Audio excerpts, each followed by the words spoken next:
Greetings, Bat Family, and welcome to Holy BatCast, brought to you, as always, by real fans for real movies. You can find us all over social media on Facebook, Instagram, and YouTube. Just search for Holy BatCast, you'll find us. And if you're a fan of the show, you can also support us on Patreon. You can go to patreon.com/HolyBatCast. As always, a big thank you to our patrons. We know you guys don't have to do it, but you do it anyway, and it really does make our lives easier. So thank you, thank you, thank you. Really do appreciate it. We're part of the Real Fans Podcast Network. You can check out those shows at rf4rm.com. And as always, I'm your Bat host, Andy DiGenova. You can find me on Instagram, Blue Sky, and Letterboxd. It's always just my name, Andy DiGenova. Now, this episode, it is a big news episode because we got a whole bunch of updates around the DC universe, or DC Studios, as it were, from James Gunn and Peter Safran, and I'm excited to talk about all those things. And I'm even more excited to share those things with my co-host tonight because he's kind of coming in dark, which is fun. So it'll be interesting to hear his thoughts. And that is our dear friend Jamie Drewley. Welcome back, Jamie. Good evening, everybody. This is kind of a momentous occasion for me in that this is my very first podcast in my 50s. I was just about to wish you a happy birthday. Well, thank you. Thank you. But I guess I didn't realize it was your 50th. Yeah. Oh, well, happy birthday. And you don't look a day over 49 and a half. Well, thank you. I appreciate that. You're welcome. And, I'm going to make you feel old with me right now. That means we started doing this show when I was still in my 30s. No, that doesn't make sense. Wow, that is bizarre. But yeah, happy birthday. Your birthday is the day before Harley's, right? That is correct. Yeah. So I got her by a few years, though. Yes. One day and 47 years. Well, cool. I hope you had a good birthday. Good birthday weekend. I did. You know what? My family... Of course, my daughters are in college together, about 70 miles south of here. When they came home last Friday afternoon, which Friday was my birthday, and they sent me upstairs. Said, don't come down till we tell you. So then like 45 minutes later, they're like, okay, you can come down now. They decked out the entire ground level of our house in Batman birthday party theme. Amazing. Balloons, decorations, masks, cake toppers, a piñata. It was incredible. That is awesome. As I'm telling everybody, I'm pretty sure my 50th birthday and my 5th birthday were pretty much the same thing. And that is perfect. I'm okay with this. I'm okay with this. I think you sent me a picture, but now I don't know where you sent it to me. But that sounds familiar. I remember you showing me. But that's awesome. I love that. Well, just before I came down to start recording tonight, my daughter was showing me a TikTok that she made because, young people in TikTok. Because the kids today. Yeah. And she's like, my dad's 50th party was Batman themed. And, it has like a picture of the stuff that was on the counter. And she's got like 85,000 likes on this thing and all kinds of people commenting. He's like, that's my future and all this other stuff. It's like, I have hope for the next generation. I really do. That's great. I love it. Well, good. I'm glad you had a good birthday. I don't know if you heard, like 2 episodes ago, we were talking about Magic Mind and I outed your daughter for stealing all your Magic Mind. She is. She's a straight up thief. So I guess that's a good endorsement. She likes it. I suppose so, but you didn't get any, did you? Well, I had the one box that was sent to me for I think it was like the nighttime one, the sleep aid one. Yeah. And I hid that one because I knew she was going to take it. But then like another box showed up not very long after that, gone. Wow. Yeah, that's what I get for not putting it in the storage area that I keep those things in. Oh my God. Well, I'm glad she likes it. I'm glad she's using it. I'm still using mine. My biggest issue is I just don't forget. I don't always remember every morning to grab it out of the fridge because wrangling an infant and a toddler, it's just an achievement to get them in the car. And so then I don't always remember to grab my Magic Mind. But when I do, it's nice to get me started in the morning on my drive in. I've been very happy with it. So, and the nighttime stuff is really good too. I mean, I usually don't have trouble sleeping if I'm being honest, but the nice peaceful sleep, I'll take it. Especially knowing it's like all natural. So there's like I don't know. I always get weirded out about like NyQuil and stuff because I'm afraid it's going to knock me out too hard. But like this is gentle, so it's good. So I've been happy with my Magic Mind stuff. I continue to take it, and they continue to help us and support the show. So anybody out there, if you haven't tried Magic Mind, it's just another tool that you can use and put in your utility belt to help you with focus during the day and help you with sleep at night.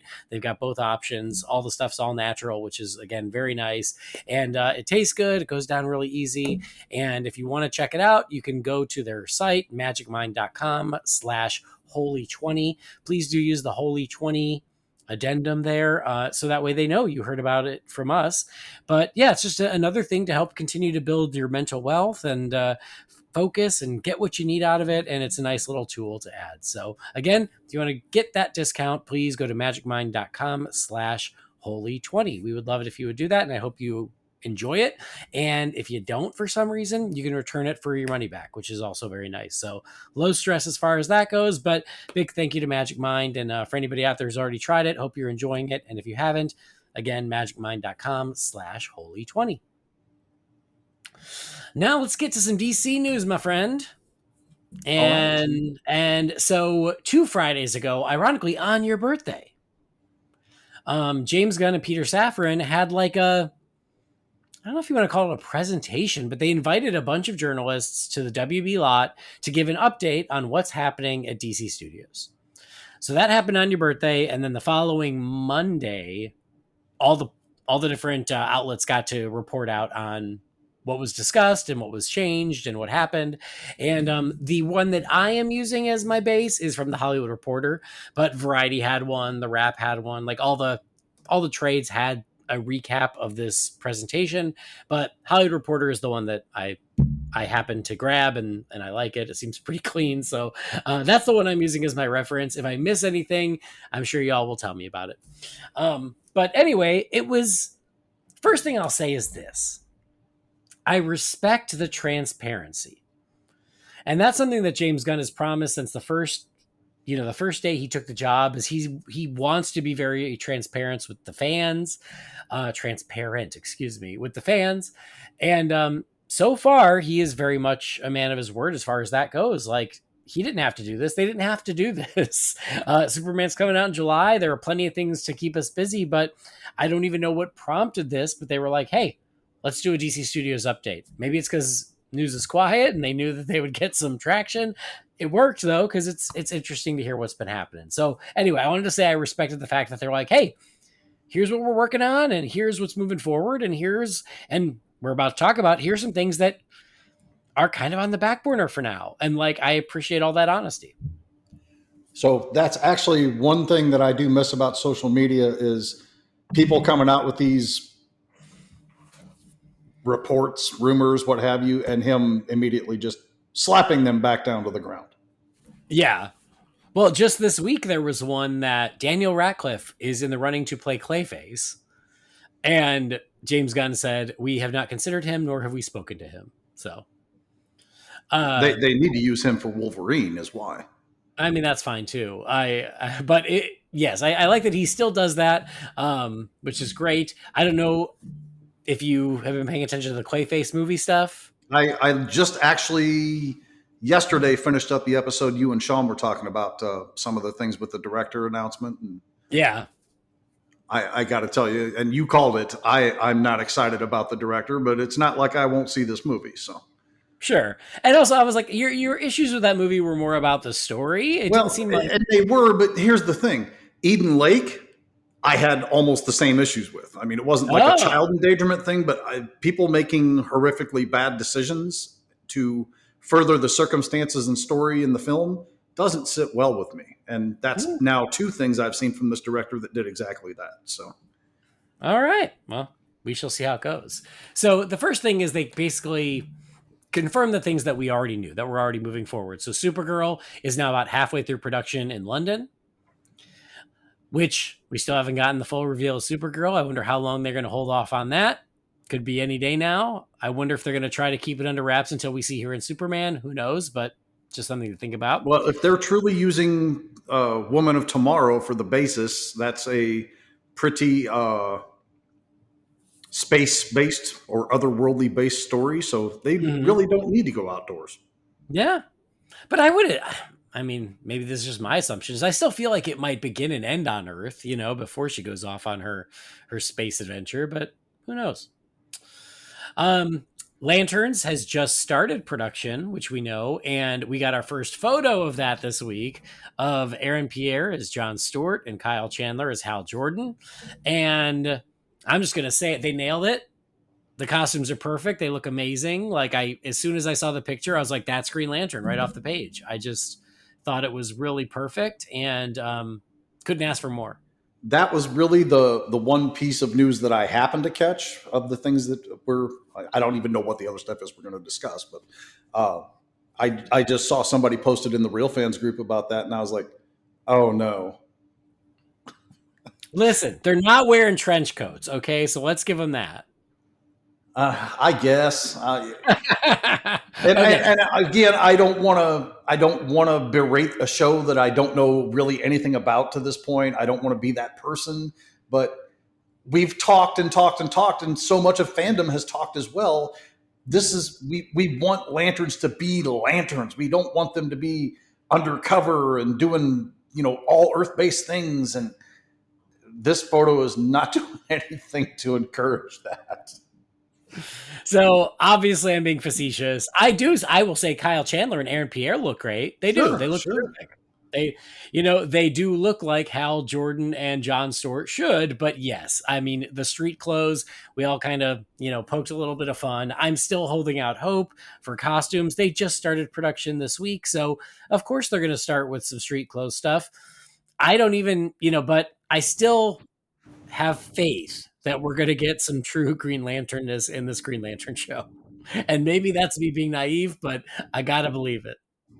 Well, I'm not going to worry too much about it until I'm starting to see trailers or other stills or things like that where, you know, again, not the first image that I would have hoped for, but who knows what they're doing? None of us know what they're doing. None of us know what the shooting schedule is and where this is at in the story or anything else. Hell, for all we know, this will be the opening scene of the film where they're just walking down the street and then all of a sudden need to, get the powers going and get the costumes going. We have no idea. So let's be patient. I know I'm, started off by saying this isn't what I wanted, but at the same time, it's not something we should lose our minds over because we don't know yet. When Yeah. we have a trailer, I think that's maybe where we can express concern if we're not seeing what we're hoping for. Yeah. I mean, I do expect them to be in civvies for a lot of the series, but it can't be all.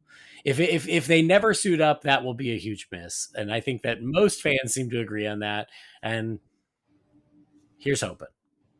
Well, But here's where my brain went after my initial minor panic over it, and that is Gunn has a little bit of fun with people. He likes toying with their emotions. We know that from just his writing that he likes to Sean brought it up, and he and I agree. He can be emotionally manipulative, and that's okay to an extent, but he had to have seen, as much attention as he's paid to everything else, he had to have seen some of the grumblings that we had out there in fandom about the concerns. So maybe it's just him, kind of flicking at us a little bit. Yeah, maybe if we just make the first image like the street clothes, that's what they're terrified of. We'll just tease them a little bit and bring it around later. it's very possible. And also, think about the first image that they shared of Supergirl. It was the back of her head in a chair with the logo. Like, there is time to reveal other things. And so it's like, yeah, first day of shooting, it's the two principal actors, in their street clothes and get a good shot and release it. We've started production. There's more to come. Certainly. Speaking of Clayface, so we know that that's happening. We've got a director. It's shooting this summer for release in the fall of next year. So we talked about that. And then Sergeant Rock seems to be ramping up. It's going to be directed by Luca. I'm sorry about the last name. Guadagnino. Oh, I am Guada Guadagnino. I don't know. Anyway, I'm sorry. He just directed something with Daniel Craig, so there was this rumor that Daniel Craig was also going to play Sergeant Rock, but as of this week, that is not the case, and so they're looking for a new star for Sergeant Rock, and the rumor is the lead in The Bear. What's his name? Jeremy Allen White. Is that it? I don't know his name, but I know exactly who you're talking about. Um, but that was the rumor as of like a week ago. But Sergeant Rock, yeah, is ramping up, and then they are in pre-production on the animated dynamic duo movie. Moving right along, aren't we? So like lots of stuff happening, lots and lots of stuff, and then I think this is the first time we've heard a release date for Peacemaker season 2, but that will be in August. Wow, that far, huh? Well, I mean, we'll get Superman in July, and then we'll get Peacemaker in August. Seems like a nice little 1-2. I suppose, yeah. So anyway, that's all the stuff that we like know about, but it's kind of some updates sprinkled in there. But James Gunn and Peter Safran were there, and they talked about their strategy and how things have been going. And this was, I thought, very interesting of what Peter Safran said. He said the DC brand, and this is talking about the previous universe, everything that happened from Man of Steel through, say, The Flash, right? It said the DC brand was being defined by different creative teams at the company. Each was pursuing their own distinct vision of the characters, the story, and the result was not one DCU, but many. This fracture proved very challenging to consumers, and it chipped away at the identity of the brand. And then he continued, we've unified the brand. We've greenlit 5 theatrical films. We've made 3 live action series and are producing 5 animated series. 5 animated series? Yeah, and I'm going to tell you what some of them are. I love that you have no idea. So there are some new ones that were announced that we didn't even know about until this. So one is called My Adventures with Green Lantern, and it's a Jessica Cruz series. Oh Lord, am I in? I'm all about it. Thank you. So listen, we're going to get lots of Green Lantern over the next couple years. We're going to have Guy Gardner in Superman. Sure. We're going to have John and Hal in Lanterns, and now we're going to get Jessica Cruz in an animated series. No Baz though, just Cruz. Could be. All we know for now is it's a Jessica Cruz centered Green Lantern animated series. That's all we know. I'll take it. The two are kind of hand in hand. That's why I was curious. Yeah. Another animated series is a Starfire animated series. Really? Yeah. Okay. Isn't that interesting? I can roll with that. It says that it will be an origin story of the character, but it might not necessarily be part of the DCU continuity. Curious choice, but okay. Yeah. So we'll see what that turns out to be. But interesting and unexpected for sure. Nothing as far as like age groups we're targeting here. Like, are these young adults or these, Teen Titans Go? I mean, cause I only ask because we don't have a lot of in between with Starfire and Motion Media. We have a lot of young leaning Starfire content, and then we have Titans. Mm-hmm. We don't have much of the in between stuff. I had the same question, but they did not say. Because I'm like, is this going to be a Teen Titans Go Starfire series, or is this going to be a Young Justice Starfire series, right? Mm-hmm. Or something in between? Who knows? We have no idea. And then the other animated series, this is the one that excites me the most, and that is a Superpowers animated series.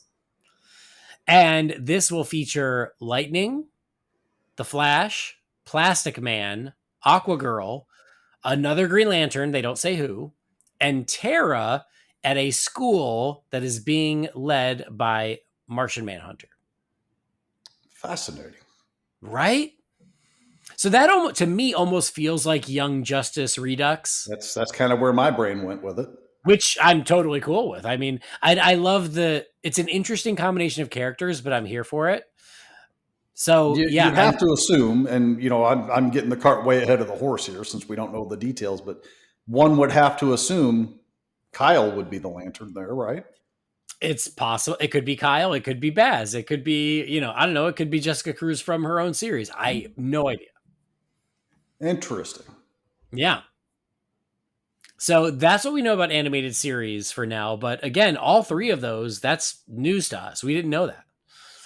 And they did say the goal is that every year they want 2 live action films, 1 animated movie, 2 live action series, and 2 animated series. That's pretty ambitious. Indeed, it is. That's a lot of But it's content. not too much. It's not overwhelming. If we're not talking, a movie every 2 months, a series every quarter. We're not really on that kind of a feel. But I feel like that's a doable thing and not overwhelming, but still giving us regular content. I Right. like it. I like it. Right.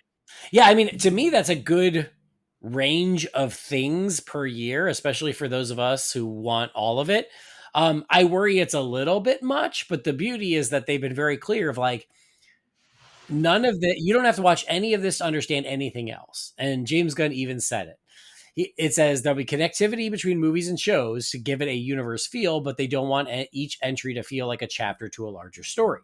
So James Gunn said, we remain steadfast that each of these projects work as a standalone project. So you can see Superman, you can watch Lanterns without having to see them both. Although, if you can, there will be special things in there for people who have seen both. See, and that's the kind of connectivity that I appreciate. I like it where they reward somebody for participating in all of it, but it's not required viewing. Agreed. And I think that's the right approach. And, yeah. To be fair, for the most part, not all, but the most part, I feel like Marvel kind of does that with the series. So there have been Marvel series that I have not watched that people told me that, yes, there was definitely referencing to it. But then I watched the thing that somehow ties to the series. I don't feel completely lost and out of place with it. You know what I mean? I think they have done it both ways. I think they have done Okay, it. that's fair. There are examples where you can go, oh, that's great. Like if you've seen the series, it works, but if not, it's okay. But then there are some where you're like, oh, you've got to watch the show, otherwise none of this makes sense. So it's been both, and it's a tricky balance, And again, it's not easy, but like, I've seen Captain America: Brave New World. You kind of have to watch Falcon and the Winter Soldier. You do, like so. Anyway, I hope that they can achieve that, but I like that at least that's the intent because that is as it should be. Because yeah, people like should be able to pick and choose what interests them, and we've heard from the fan side on the Marvel side of like the homework problem of things starting to feel like homework because well, if I'm going to understand the movie, I got to watch this Disney Plus thing, and again, not all of that. It's not always true, but that reputation is there, and you don't want it to feel like that.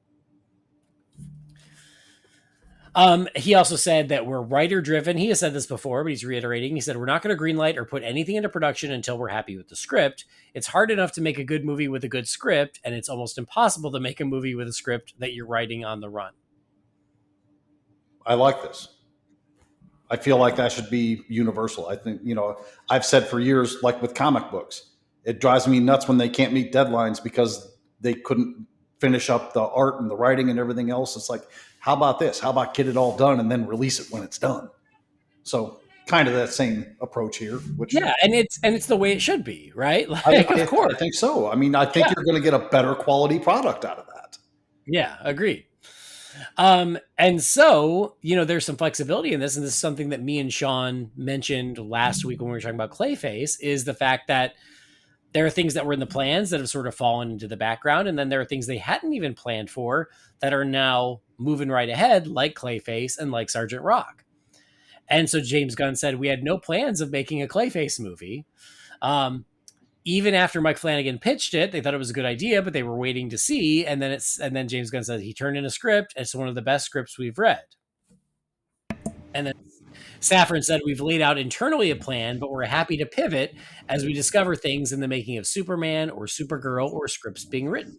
There's flexibility built into it, even though we know where the larger story is headed. So I think that is fascinating too. But again, I think it's the way it should be, is like, if someone comes with a pitch for a Clayface movie and they like it, it's like, great, we can make that happen. And then you're about to hear about some ones that they were like, yeah, we're going to do this. And it's not as simple as that. And so those things, like, who knows if we'll see them.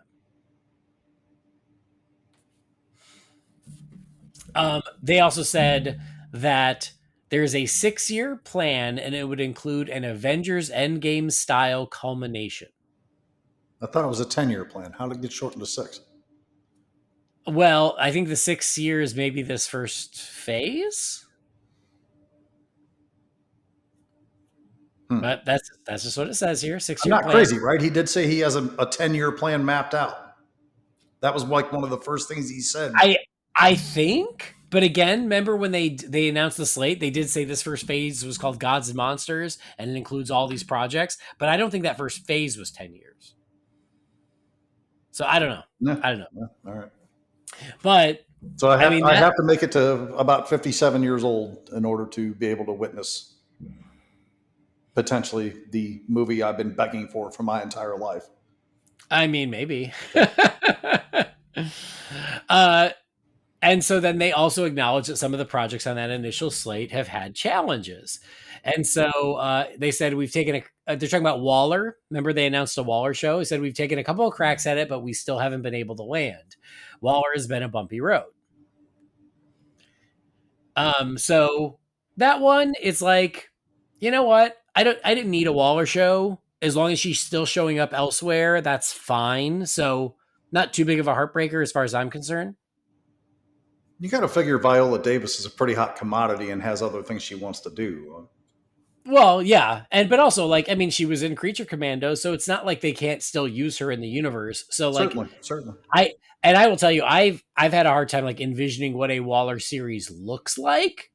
So yeah, who knows what'll happen with that? Yeah, because I got to tell you, like if you're playing the origin story angle, I don't want or need that. Right, right. And if you're playing the angle of she's running her organization and Task Force X and all this other stuff, we have that content. Why do we Well, need that's her series? yeah. So Well, that's just it. Is like I want to see her doing her job now, but that could just as easily be a Suicide Squad series, or that's just as easily Creature Commandos. I don't know why it has to be a Waller series, you know? yeah, I don't either. And clearly So they may not either, and that might be the bumpiness they're having. I don't know.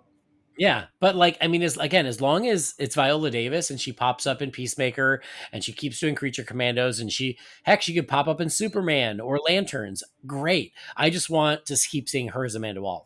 Sure. The other one is, or there's a couple, but the next one they mentioned was Booster Gold, which is supposed to be a series, and they said they'd been waiting for a showrunner to make time for it. But they said maybe he fell out of love or maybe he got busy, but we had to pivot. I mean, I'm not going to lose any sleep there. I know there's much bigger fans of the character out there than me, but for me personally, I can live with this. Yeah. The good news is the ones that have fallen to the background are none of them break my heart. Thank goodness. Booster Gold is one I was more interested in because I do think he's a lot of fun and there could be a lot of potential there. But again, not one that I was counting down the days for. And that's talking about like a series, not a movie, right? Correct. Okay. Correct. So I feel like even though I'm not into the character, it's not my thing necessarily. I feel like that series could be a lot of fun, as you were saying. That it could have been like Peacemaker. I didn't give a rat's about Peacemaker, and then I watched the show, and I really, really like it. I mean, I'm like right on that edge of loving that show. So maybe I could have gotten that same enjoyment or level of enjoyment out of Booster Gold. But Yeah, agreed. The next one, The Authority. oh, that's still a thing, huh? Not really. They said that the script has had a harder time coming along and it hasn't been much of a priority. So you'll forgive me if I don't shed too many tears about not getting an Authority movie. Once more, no skin off of me with that. The only thing that I think is interesting about that, though, is like one of the characters from The Authority is in Superman.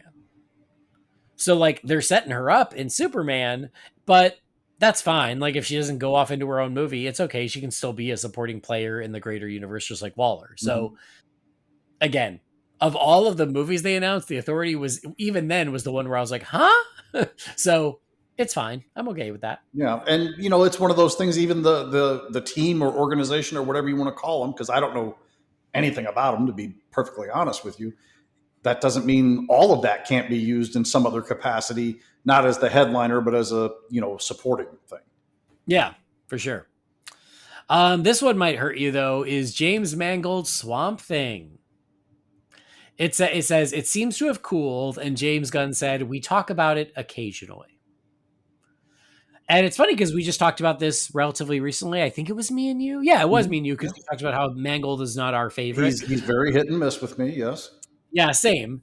But because he commented on it, I was like, oh yeah, we keep forgetting this is a thing, and apparently it sounds like they also forget that it's a thing sometimes because it seems like it is not at the front of anyone's to-do list.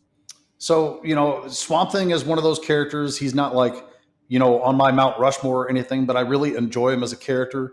We just had that really good series a few years back from, Max, or I can't even remember if that was a Max show or if that was it was a DC Universe show, wasn't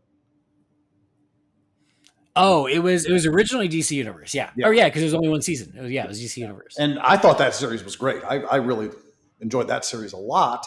So I've got some fairly recent content with a modern take on a Swamp Thing, and I, I I'm not like foaming at the mouth for more Swamp Thing at the moment. I'll certainly take it if we get it, but yeah, I mean it's especially with Mangold at the helm. If it was like a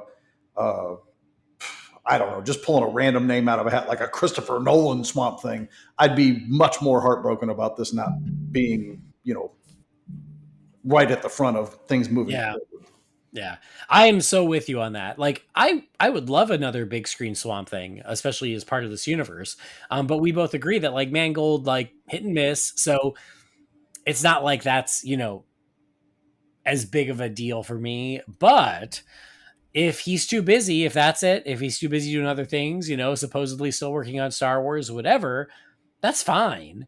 And I'll give credit to our pal Robert Reinecke because we were chatting about this offline, and he goes, "Well, if Mangold's too busy, I'm sure Guillermo del Toro would take a call."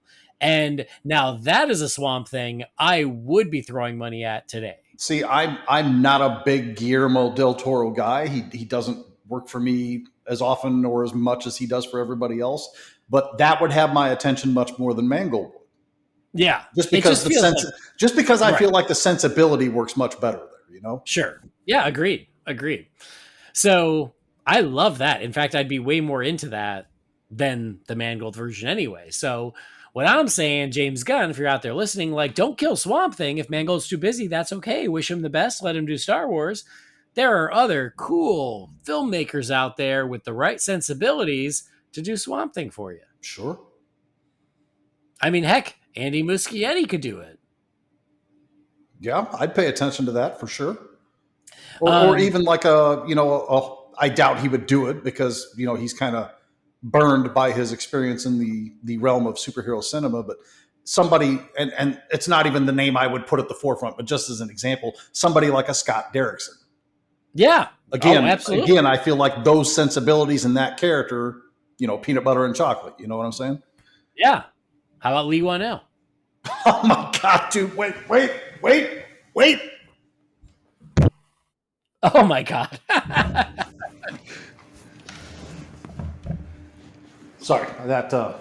Okay. I'm in. I'm all in. What we're saying, there are options.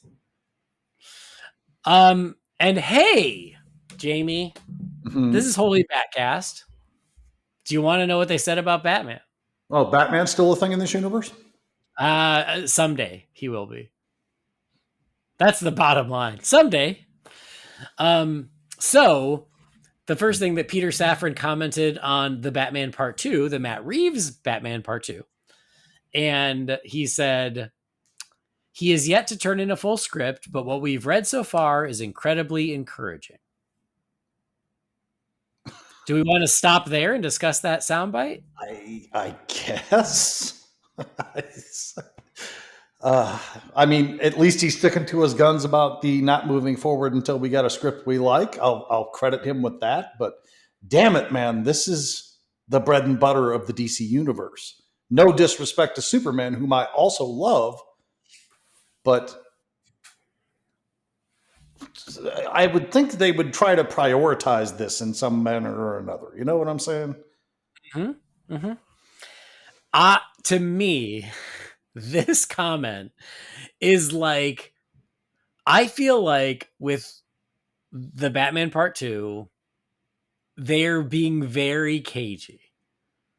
And like this comment is like, oh yeah, we know. It's not moving forward, but it's still a thing. We know. Just chill. So it's like they're like keeping it warm, but they refuse to put it in the oven. Like it's very interesting. Yeah, I don't even know what to say about it anymore. I just I know. Well, when did they? When did we have the conversation about them delaying it? When was that? A couple months ago. um, Trying to it was remember when they over a delayed. month ago. It was before the I first of feel the like, year, I think. yeah, I feel like it was in December. I feel like it was in at Christmas. That's probably So about right. Yeah. yeah, so it's been a couple months, still no final script. That's I guess what we're taking out of it. Hmm. And so It then, must be Matt Reeves doing all that other work that he's got in front of him right now, I suppose. I mean, he's a workhorse. He just turns out stuff every 7 or 8 years. Uh, anyway, so then they address the brave and the bold, and so this is nobody is saying this other than the Hollywood Reporter is. It seems like Andy Muschietti seems to be at arm's length from the project, and so what Peter Safran says is he says we're developing the Brave and the Bold script right now, and he'll be the first one to see it. So that means Muschietti is not involved in developing the script, but I guess he is still part of the team for now, depending on whenever that script gets done. I'm not going to hold my breath that sticks. I think we're all there at this point, which is to me still a bummer, but I think that's fair. And then I James, like Muschietti. I like what he did. Even though The Flash wasn't my favorite thing ever, I like a lot of what he did. Again, the sensibilities and theming and feel. I didn't feel like there was a lot of things in that movie where the feel was particularly off. But if somebody else takes over that I like better, I'm certainly going to be okay with it. You know what I mean? I'm not married to the Muschietti thing. I'm all in support of it if it happens, but if we have to move on from him and find somebody else's, I'm going to be okay. yeah, put a pin in that for a second. Okay. I want to come back. I want to come back to it. I do think that and I was talking to Brendan and Joe and Eric about it as well. Is like, however you felt about Muschietti, there is a bit of a challenge of like selling it as from the director of The Flash because of how The Flash went. Which I don't think is fair to put on Muschietti, not really, but there's still like the reputation of it. So That I thing think was is, crushed under the weight of its own history. I mean, that movie, it would have been way more surprising to me if that thing was a rousing success and a fantastic movie. I'm not trying to disrespect you guys that loved it. I'm not trying to go there, but I would have been way more surprised if the movie was better than it was in my perspective. Does that make sense? yeah, yeah. But again, like whether you like it or not, I get it. The movie flopped. It became another DC punching bag, and so it's a little harder to sell. Oh, and now we're gonna do a new Batman movie with the same director. So I get it. Even though again, I think it's unfair, but it is what it is. But James Gunn said this. He said, "Everybody knows I love Batman, and it's important to me, so I'm working very closely with the writer on Brave and the Bold." Do we know who the writer is? They did not reveal the writer's name. So what if the writer is James Gunn? I'd be okay with that. I would not at all be surprised by that. I mean, he took Superman, right? He wants to set Yeah. the tone, set the pace, and everything else. It would make sense to me that for the, depending on your perspective, I know, our friend Thomas J. Wagner, we've had a lot of back and forth over the years of who is the real big gun of DC? Is it Superman? Is it Batman? Whichever way you want to argue it, saying one's the right hand and one's the left hand of the universe. You know what I'm saying? It's there no question whatsoever that those are the two most important characters in their state. Yeah. So why wouldn't he want that control if it's a universe that he's in charge of making successful? Yeah. I agree. That's why I feel like he might be writing it himself, especially because, yes, he's a director, but first and foremost, he's a writer. Mm-hmm. He loves writing. He churned out Creature Commandos like in no time at all. Like he loves writing. And to your point, which I think is very apt, is like the two pillars of this universe are Superman and Batman. He's already decided, well, Superman's too important, I'll do it myself. It makes all the sense that he'd feel the same way about Batman. And I don't know where this report comes from, or I don't have a lot of the details, but maybe they did have a partial script ready for that, and he just wasn't with it. It wasn't where he thought it should be. So now he's pulling the Thanos at the end of Age of Ultron. Never mind, I'll do it myself thing. Yeah. I think that is very possible. But again, he knows you've got to get Batman right, and I hope he knows what that means. And so, yeah, I think it is very likely. I mean, at the very least, based on what he admits here, he is intimately involved with developing Brave and the Bold. He says, I'm working very closely with the writer on Brave and the Bold. So whether he's not doing the actual writing and he is just there every step of the way, or if he is doing the writing himself and he's just not ready to share that, regardless, he's taking a very personal interest in Batman, and it makes all the sense. So, remember the pin we put in just a second ago? Yes. So, James Gunn wanted to get this universe off on the right foot by writing and directing Superman. Assuming Superman does well and people like it and it's a hit, how would you feel if he does the same with Brave and the Bold? Writes and directs it, you mean? Yeah. I think I'd be okay with that. Because I think that's a very real possibility. Again, just looking at what he's doing with Superman, his comments here, trying to read between the lines, I would not be shocked if Superman's a huge hit, he says, well, I'm writing and directing Batman Brave and the Bold. I don't think I would be mad at it. There's one thing that gives me a little bit of pause there. And that is my own personal taste and relationship with James Gunn over the years. He does a lot of things that I like. He does a lot of things that I don't. I don't believe for a New York second, and it's not to say that he can't be different in this way. Let me try and get this out the best I can. His sense of humor does not always work for me. That's usually where I fall short with him. Yeah. You can't play a lot of that sense. Superman, you can be a little more playful with the humor and the tone. Batman, I think you have to toe that line very, very cautiously. And don't get me wrong here. All due respect to James Gunn, even though I don't love all of his work, I believe he's smart enough to understand and realize that if he is going to helm that film, and I think he's capable of reeling that in. Yeah. I completely understand that, and I agree with it even, because I really like James Gunn, but I have that same issue as a lot of the times his humor works for me, but sometimes it does not.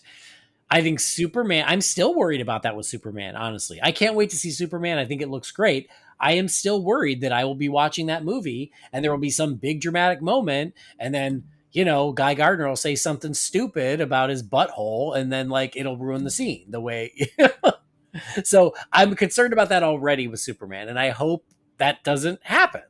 And then we will know from that, whether or not we should worry about it with Batman. But I will say this is that is always my concern, is him.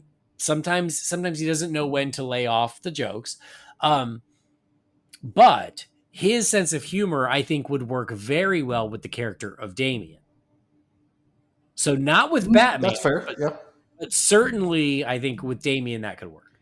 Well, I mean, honestly, now that you've mentioned that and brought it to my consciousness here, my awareness, Damian is that character that can be ultra dark and damn near slapstick at the same time. So Damian's sensibilities with Gunn's sensibilities is like a match made in heaven. But again, the Batman thing, and I'm not saying we need dark, brooding, borderline psychotic, suicidal Batman. I don't need that. But I also don't need Adam West. You know what I mean? Yeah. All absolutely. respect to Adam West. I mean, I love me some 66. But that's not where I want to go with the character either, you know? Right. For sure. So anyway, more as that develops, but I did think it was interesting, and I do think that there is some stuff they are holding back for now, and I think we will hear a lot more depending on what happens to Superman. But I guess the most encouraging thing is I think the last time we talked about it, it's like we haven't heard anything. Are they working on it? What's going on? And at least we know James Gunn is directly involved with trying to get the script written, whether he's writing it himself or not. Time So will tell. at least they're moving forward. How funny would it be if they finished the script before the Batman Part 2? That's again, I don't get that whole thing. But So there is unquestionably something going on in that corner that nobody is opening their mouth about. And I can't wait to someday find out what the hell actually happened here. Mm-hmm. Speaking of the Reeves Pattinson Batman, apparently someone mentioned Pattinson being shared between Matt Reeves and then the shared universe. And it said Gunn bristled at the word sharing the actor with Matt Reeves. He said there were no serious conversations about the actor continuing his role in the greater DCU rather than staying in the separate universe of Reeves's world, which they've said multiple times now. People still want to make it happen. Just let Pattinson be the Batman in the Reeves films and the Reeves world. It's fine. How often did we have to deal with the rumors and for how long about Bale coming back with the launch of Man of Steel in that universe? Yeah. I mean, that conversation never died either, even to the point where it was rumored they backed up a Brinks truck to Bale's house to beg him to come back and do it, and he still wouldn't do it. Right. So I don't know. I feel like Bale's movies, all due respect to fans of the Batman, were much bigger than Pattinson's. So I guess I get that, but I also don't think that they really want to do that. It doesn't make a lot of sense. Like, let the thing run its course, however it's going to do. If they get one movie, if they get 3 movies, let it be its own little Elseworlds corner, and don't even try. It doesn't make sense why. It's not like, and again, I'm not trying to disrespect the movie by saying this, but we're not talking about something that made $1.3 billion and the whole world saw it and everybody loved it universally. We're not talking about that movie here. So what is the motivation for them to use Pattinson for this other universe?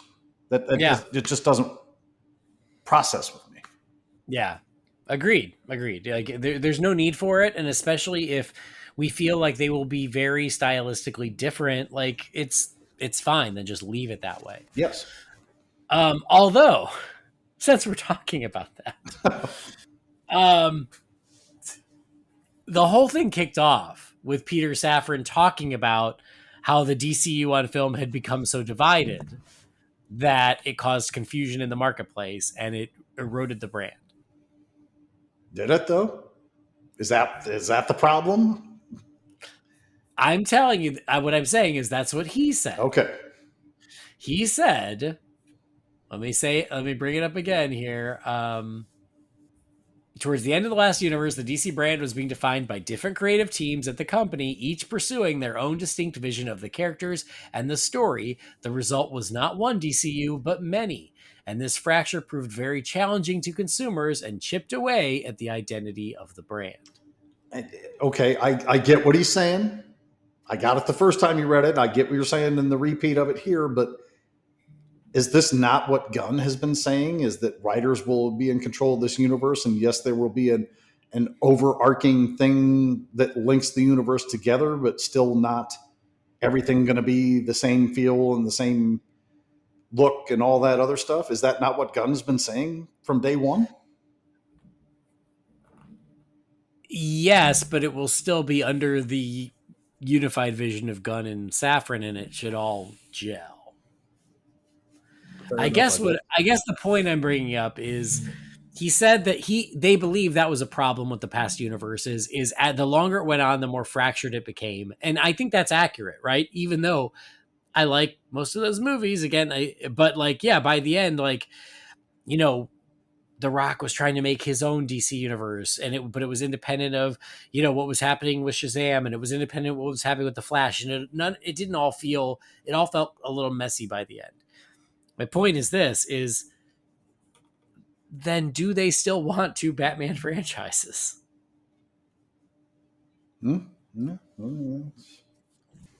They also talked about the Penguin series, and it says there's no plan for a follow-up. When asked about a second season, Safran said, "We don't know. There are a lot of moving pieces, probably most importantly Colin himself and 800 pounds of makeup." And Colin Farrell, who's recently been winning awards for Penguin, he just said publicly, he said, "I'm not dying to do another one." He goes, I'm not dying, but right now I have no desire to," or something like that. So that also seems to have been kind of put on the back burner for now. Which I'm okay with, because somebody brought this point up, and for the life of me, I don't remember who it was, but how do you do season 2 of The Penguin without Batman? Yeah. So I'm assuming you've never watched it to this point. Right? I didn't finish it, but I know enough. I didn't mind people spoiling it for me. Okay. Well, I won't say it, but the way the series ends indicates it's going to lead into something else. Right. And there's no way you can do a season 2 unless Batman is present at that point. I already have some question marks of things that happened in season 1 of The Penguin, of where the hell was Batman while this was going on? You mean to tell me he didn't know this was happening, or didn't hear that this was happening, or didn't try to react to the fact that this did happen? So, anyway, I don't want to get into the whole thing. Don't get me wrong. I thought the show was really, really good. I really like the show a lot, but I see no way you can independently have that show without Batman at this point. Yeah. Well, and I guess the point is, it seems like no one's in a rush to do a season 2, if that is even in the cards. Mm-hmm. Like, I still think it could happen, depending on what the plans start being, and how long it's going to be, and maybe after being out of the prosthetics for 6 months, Colin Farrell will be a little more enthusiastic about doing it again. Who knows? But for now, it seems like nobody is chomping at the bit to get right back into the swing of things. And that's okay. The show was really good. I really enjoyed it. I think it adds a lot to that character, and I thought his performance, and Kristen Milioti, I think her name is that the female lead? I thought her performance was magnificent as well. And if that's the only bit of that corner of the universe we get, that's okay. It doesn't need a second season. But if they come up with a really good reason to do it, and a really good, story and everything like that to do it, I'll be there for it. Mm-hmm. But what I don't want is, I really liked Joker. I still, to this moment, have no idea, did I love or hate Joker 2? So I don't need that, is what I'm saying. I don't need the success of the first one to dictate that there needs to be a second one. Yeah, that's exactly what I want to avoid here. Don't do it unless you legitimately have a reason to do it, other than the first one was a runaway smash hit. Mm-hmm. Nope. I think that's a point well taken. So, and as we just talked about, it's not like we will have a shortage of things to start enjoying and watching starting in July. Like, there's quite a stream of work happening right now, and so I think we're going to be eating well for a while. We're due. Anyway, they said, for now, the focus really is on Superman and making it as good and as big as it can be. So, they talked about it being, like the event of the summer, and getting all of the backing of marketing behind it for the summer. So it said, and this was, who said this? Oh, Peter Safran. He said, David Zaslav loves what we're doing. He loves the movie, and he's really rallied the entire company behind Superman for the summer. You've seen what can happen when Warner Brothers Discovery gets together behind Barbie or Beetlejuice or Wonka or Kong, and that's how it's being treated right now for Superman. Everything that DZ has promised us 2 years ago when we got the job, it's all been a reality. So, I mean, yes, as it should be, because we all know that it is a bit of a make or break movie. So yeah, everything got to get behind it and make it an event. And then A footnote that was not in this article, but it came out separately, is that they also are going to make 4 crypto short films that are seasonally themed, featuring the dog from Superman. Like live action stuff. I believe so. The way it was phrased made me believe it was live action. Interesting.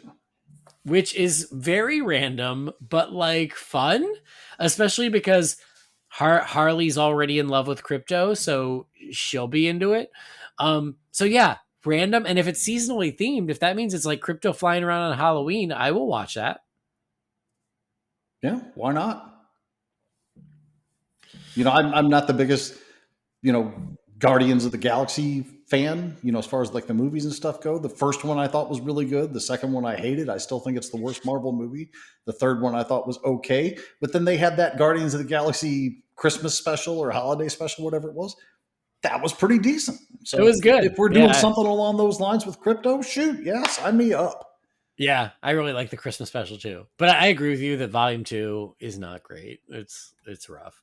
I would rather boil my testicles in hot oil than ever sit through that movie again. Great. All right. Well, I think that's everything. So now that we've gotten a bit of a status update on the DCU or DC Studios, Jamie, how do you feel? I like most of what I hear. I'm baffled by a few things here and there, but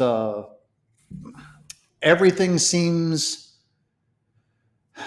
I don't know if consistent is quite the right word, but they seem to be, pun intended or not, they seem to be sticking to their guns here. They seem to be, this isn't ready, push it back, move something else, move this around. This is ready before we thought it would or showed up out of nowhere, like a Clayface script that we loved.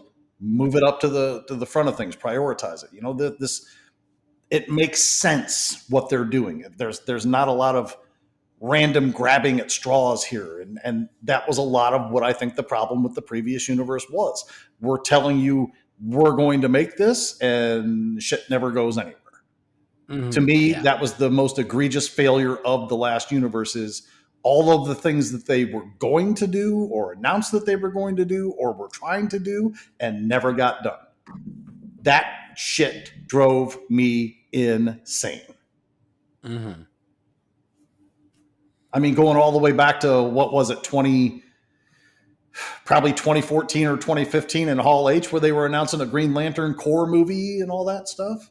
Yeah, I mean, guys, we got to stop this. And they seem to be doing much better about that sort of thing. Yeah, they do. And here's the thing is, like, they still are falling into that a little bit because there are things that they had plans for that seem to be, if they're not dead, they're dying, or they're on the back burner, but at least they're being very upfront about it. So we know what's happening, and that's the way it goes, right? Plans change, things evolve naturally and organically, mm-hmm. But at least they're telling us about it. Exactly. And that's the thing. So we say we want to do a Swamp Thing movie with James Mangold. The previous universe would have said, Swamp Thing movie, James Mangold's going to direct. And then you never heard another thing about it ever again.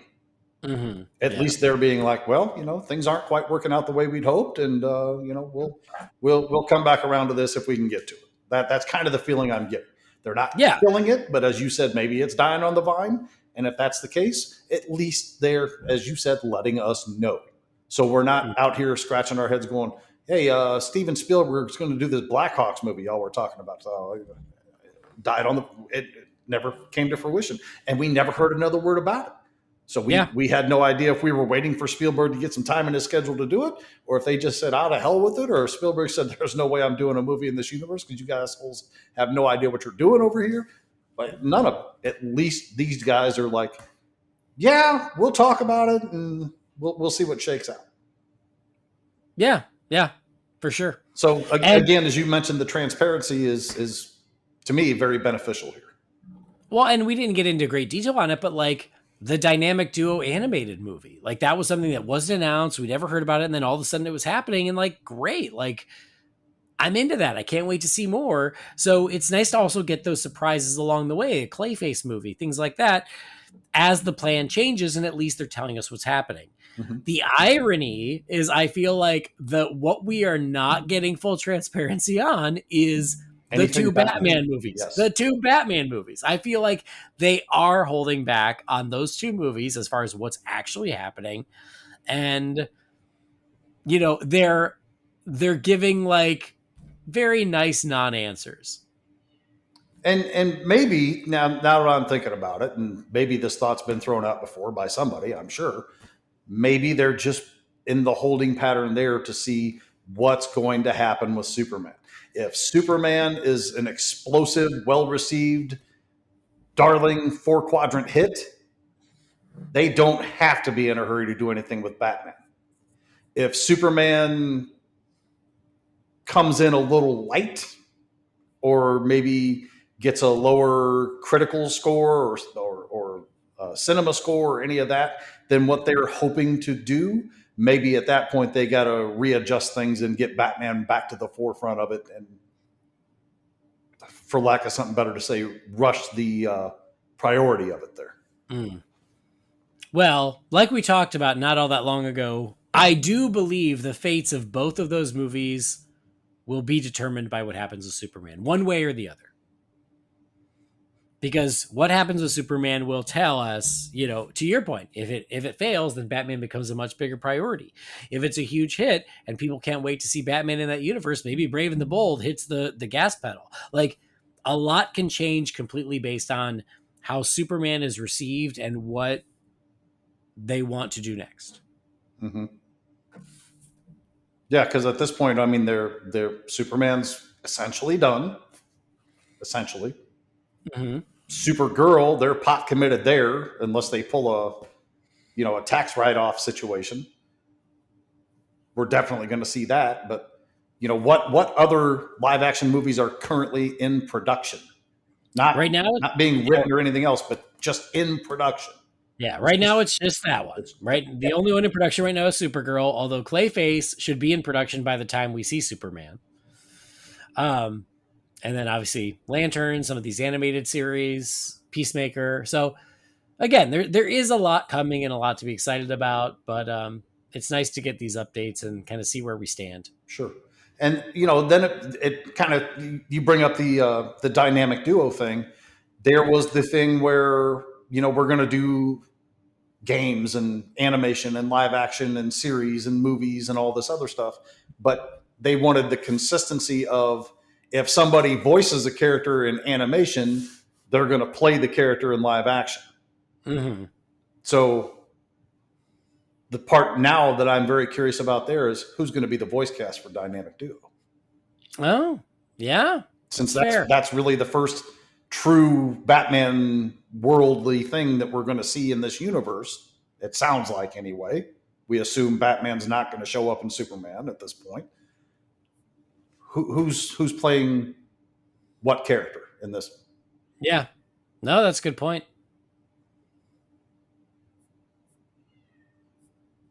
Well, all right.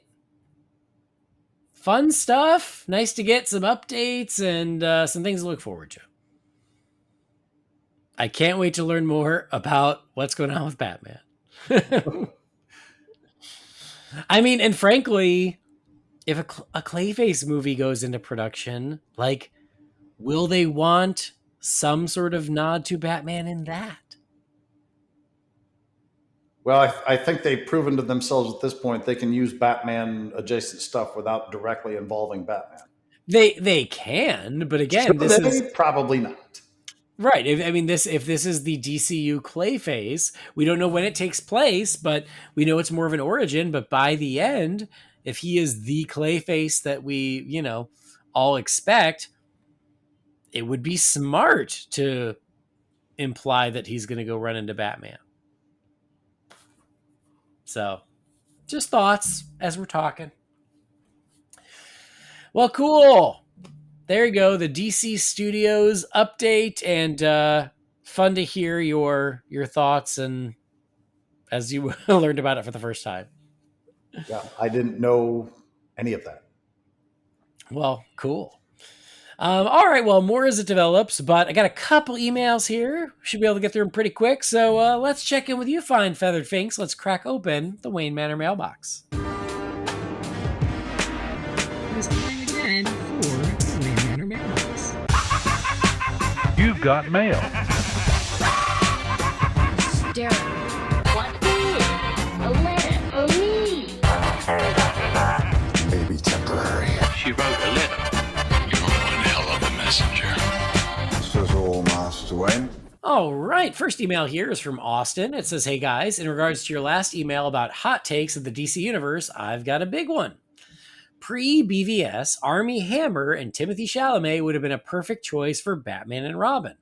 Hammer had the perfect look and background for Bruce Wayne, and Chalamet has fantastic acting chops to bring a fresh spin on Robin.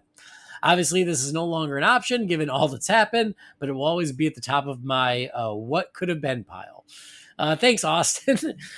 Interesting. So, Jamie, I think I told you I wanted to do a hot takes episode, but I wanted to do it with all three of us. Yeah, I think that makes sense.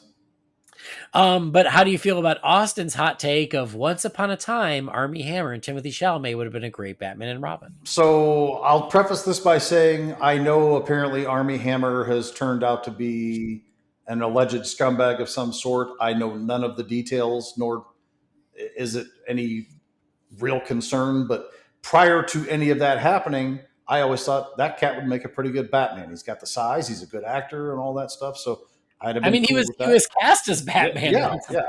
Yeah. And then I fully agree with Timothée Chalamet. I think that kid's a great actor. I'll be surprised if Warner Brothers seems to love him to death, and I can't imagine that they're not going to try and get him involved in this universe in some capacity or another. Yeah. What that capacity? I mean, would he be a good? I think he'd be good Nightwing. He's about the right age. He's about the right look, roughly. You know, he's a little on the slim side, but that's all right.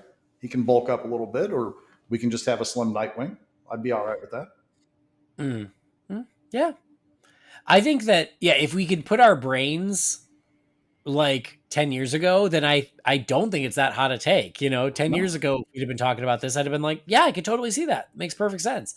It's just harder to think about what we would have thought then based on now. But yeah, that makes sense to me. So thanks for sharing, Austin. All right, next message here is from, it's Stuart from Guernsey. It says, "I think my last email got lost in the shuffle as there have been multiple shows since and it was never read. It was after your 2024 review show, I mentioned how good Tom Taylor's detective run is so far. It's only the early days, but I can't say anything he has written has disappointed me, so I think we're in great hands. It feels good to be loving a main Batman book again, as the last couple of years have not been great. I also agree about Nightwing being the best Dick book ever, considering how many issues there were." He said Dick book. I tried to just go right over that, but I couldn't. Sorry, I might be 50, but I'm still 14 at heart. So, considering how many issues there were, the standard didn't decline. Now, here's an email for RF for RM. This year, movie fans will be celebrating a milestone. Jaws turns 50. So will there be a celebration on the podcast? I knew you did a shorter episode back in the early days, but will there be an updated episode this year? No pressure, but it would be great to hear you guys celebrate in some way. Anyway, hope you're doing well. Thanks, Stuart. Thanks, Stuart. And I will start reading Tom Taylor's Detective. That's great to know. Tom Taylor has not written anything that I've read that I didn't really like. So, yeah, I agree. And we talked about his Nightwing book, which was awesome. So I love to hear that. I'm going to definitely check it out. So that's great. A Jaws 50th celebration. I am so in if we can make schedules happen, Jamie. Yeah, I'd be okay with that. Even if we just did a commentary, get a 12-pack of Narragansett and sit down and watch it together, because for all the years we've known each other, we've never watched Jaws together, and it's both of us have it in our very high regard as far as our all-time favorite movies. So it makes sense that we should or could do something like that. I am so in. I love it. Get Michael Lyons. Heck yeah. Yeah, I'm in. Yeah, especially because the Jaws episode was like really early in the podcast. You know who's not invited to the Jaws celebration? Brendan. Yes. He is not invited. Nope. And if he shows up, he's going to sit outside in the rain. But yes, I love the idea. And just today, I ordered something really cool for the Jaws 50th. Have you ever seen the Jaws game that came out in 1975? And it was like a toy shark, and in his mouth like were snaps down or something. Yes, Yeah. NECA has remade it, Oh, except they made the shark look exactly like the Jaws shark, as opposed to the original, which did not look like Jaws at all. And so yeah, they remade the game, but with a screen accurate shark, and I pre-ordered it today, and I'm so excited. how much was that? $59.99.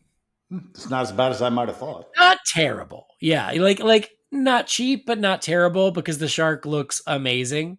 Because it's a collectible first and a game second. Yeah. So yeah, the Jaws 50 celebration has already begun. There were two toys that I never had in my youth that I was aware of, but you never saw them in stores.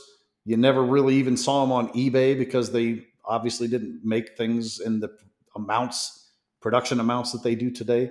One of them is that, and the other one was the big alien doll. Oh yes, yeah, I've seen that. Bucket list collectibles for me is those two things, actually. Yeah. Well, what's funny is that original Jaws game, I have considered trying to track it down. But because the shark is so wonky looking, I was like, it's fine. So it's like NECA heard me and made the superior version, and now I will own it. So go NECA. All right. And this last email is from David. It says, "Hey, Holy BatCast. Since my last email was focused on the Superman 2025 teaser trailer, I've been catching up, and I'm about to start episode 467. So something I would like to add about Batman Cape Crusader. I'm behind on watching of it, but it also means I have a clearer memory about the early episodes. The host wondered if Harvey Dent ever flipped his two-headed coin before the 8th and 9th episode, and the answer is yes. In the first episode, in the first scene with him and Barbara Gordon, in fact, he was toying with her about how hopeless her plan was to completely exonerate the accused, so he half-jokingly negotiates with her, trying to make her merely plead for 20 years in prison if the coin comes up heads, while he would only continue to insist on death by electric chair if it comes up tails. But it still makes it super weird that he does not flip his coin to make decisions after becoming Two-Face, especially considering how the show is supposed to flip the usual scarred side helps Harvey have an outlet for his cruel and evil aspects, and have the scarred side represent the full outlet for his honest side. Hence the artistic choice to have his right side of his face be scarred as opposed to the left. Well, thank you, David.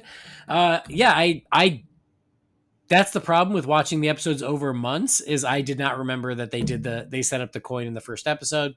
Completely forgot. So thank you for the reminder. And, but yeah, it still doesn't necessarily excuse the fact that he never uses it as Two-Face. You were not on that episode, Jamie, but I know that you did like those Two-Face episodes. I sure did. They were outstanding. I actually really loved that show. The only minor exception, and I didn't hate it, was the Gentleman Ghost episode. But again, let me reiterate, as soon as I saw who wrote that episode, I was clenching my jaw. So I probably should watch it again with a fairer perspective, because that ain't my favorite person. I mean, same, but I thought I was going to like it way more than you, and I didn't. So I don't think it's just you. Okay.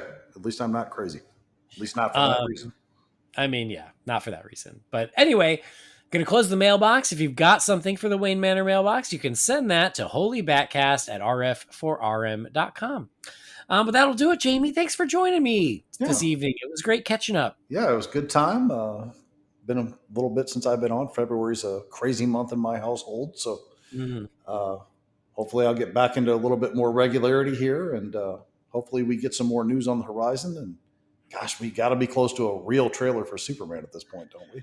Oh, I guess that's true. It's got to be coming for another one.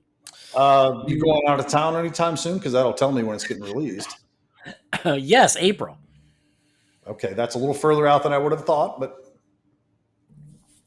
yep, April. I think like April 14th, maybe like second week of April. Well, so there you go. I'd be okay with it releasing at that point, because that probably means we won't get a second trailer, just the teaser and the trailer. And no, we would still get enough. If they release the second trailer in April, we'd still get a third one in June. You think so? Oh yeah. You don't That think they've got a little more sense and restraint than that now? No. Of course not. So, no, I think we're still got 2 more trailers to come.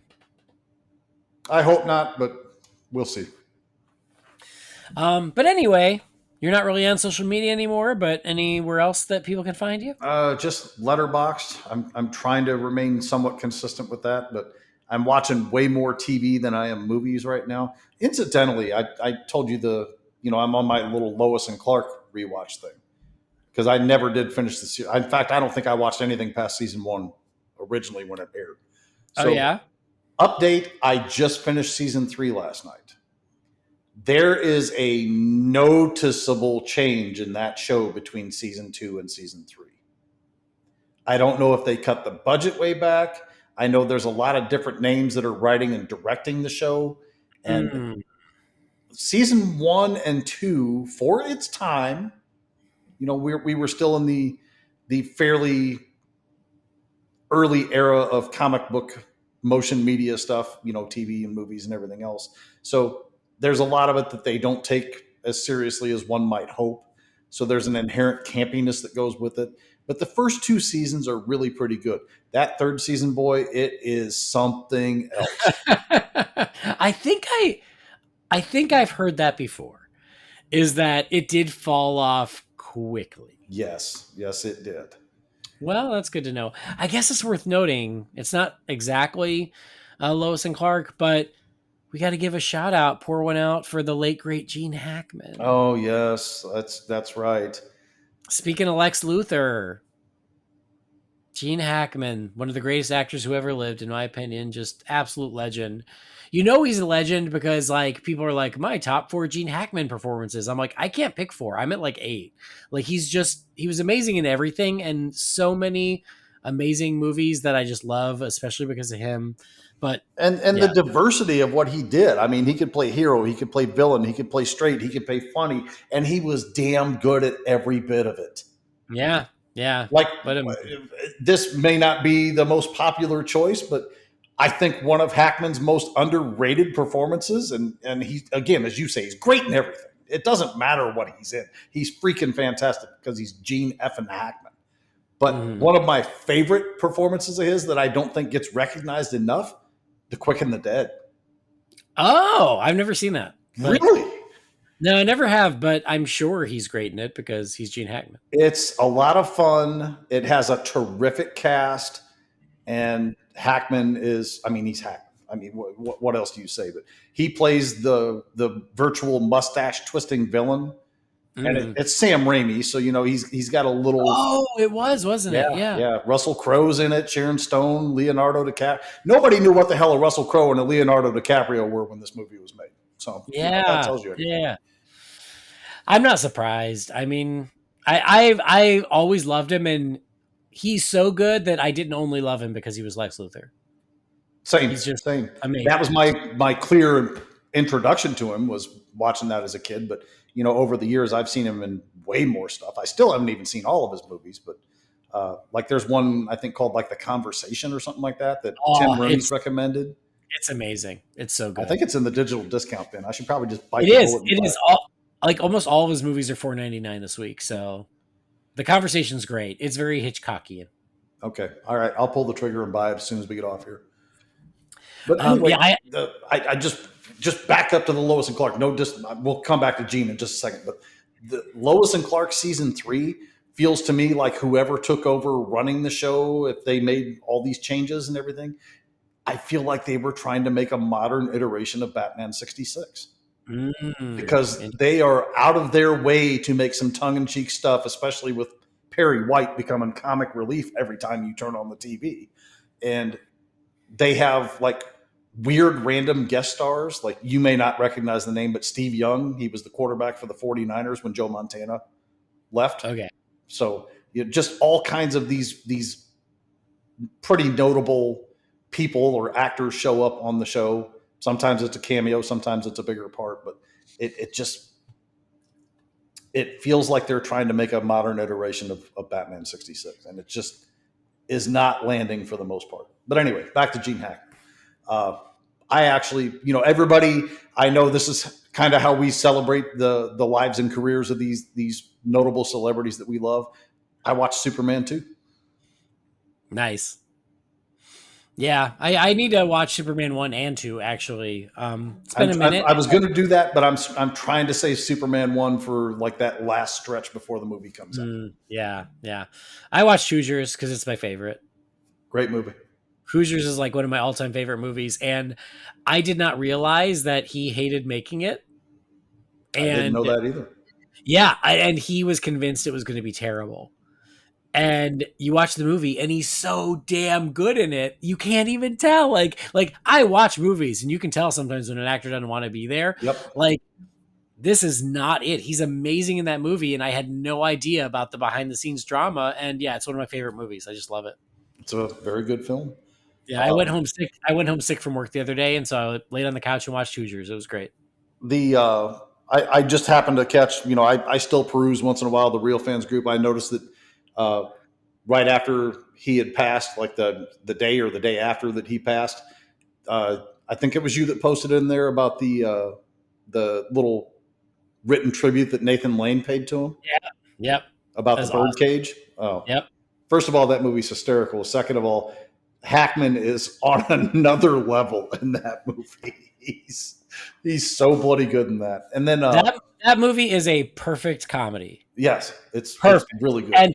And he, by being the straight man, no pun intended, he is so damn funny because he plays it so straight. Mm-hmm. He's amazing. I don't know if you've. It's not a great movie. I enjoy it. It's kind of a guilty pleasure thing for me. You ever see the movie Heartbreakers? It's got Jennifer Love Hewitt and Sigourney Weaver. I've never seen it, but I know what it is. Well, he's in that, and he's really good in that. So, again. There's no such thing as a bad Gene Hackman performance. So, yep, agreed. And he was one of our Lex Luthors, and we love him, and we'll miss him. And I mean, he made it to 95. We still don't know what happened, but 95 is damn respectable, and what a legend. Indeed. And when he said, "I'm done, I'm retired," and my understanding is he got offers regularly, and they wouldn't even barely let them get the sentence on the phone out, and he'd say, "Nope, I'm retired," and just like hang up the phone. So yeah, credit to him for not giving in to the almighty buck, no matter how much money they wanted to offer him. He just decided enough was enough, and he went out on his terms. So rest in peace. Yep. Anyway, because you said Letterboxd, I was thinking about, because I logged these Gene Hackman movies, and then I was like, I feel like we need to acknowledge that. So, anyway, I guess you can find Jamie on Letterboxd. I already told you guys where to find me, but thank you as always for joining us. Thanks for downloading or streaming the show. Please do follow or subscribe wherever you get your podcasts. If you love the show, you can rate and review us. We would love that. 5 stars makes us feel good deep inside. It makes my little heart warm, so I would love that. Again, find the show on Facebook, Instagram, YouTube. Just search for Holy BatCast. Check out our friends over at Magic Mind. Go to magicmind.com/holy20. If you've got anything for the Wayne Manor mailbox, you can send that to holybatcast@rf4rm.com. Our theme music was created by the talented Gaurav Venkateswar. You can find his work at gvtunes.com. And that'll do it for this episode. Thanks so much for joining us. On behalf of Jamie, I've been Andy. We'll see you next time. Same bat time, same bat channel.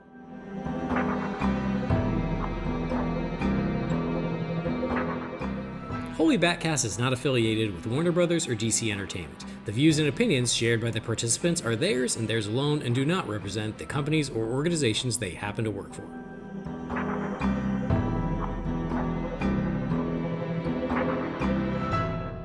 Welcome to wintertime. Even when you're in a tropical paradise like you are, you still can't escape the winter germ. Well, we're having the roller coaster too, where it's like 80 and then it's like 55 and then it's like 78. My God, not 55. Yeah, it's real cold. 55 here means everybody's wearing shorts and t-shirts and convertible tops start coming down, pal.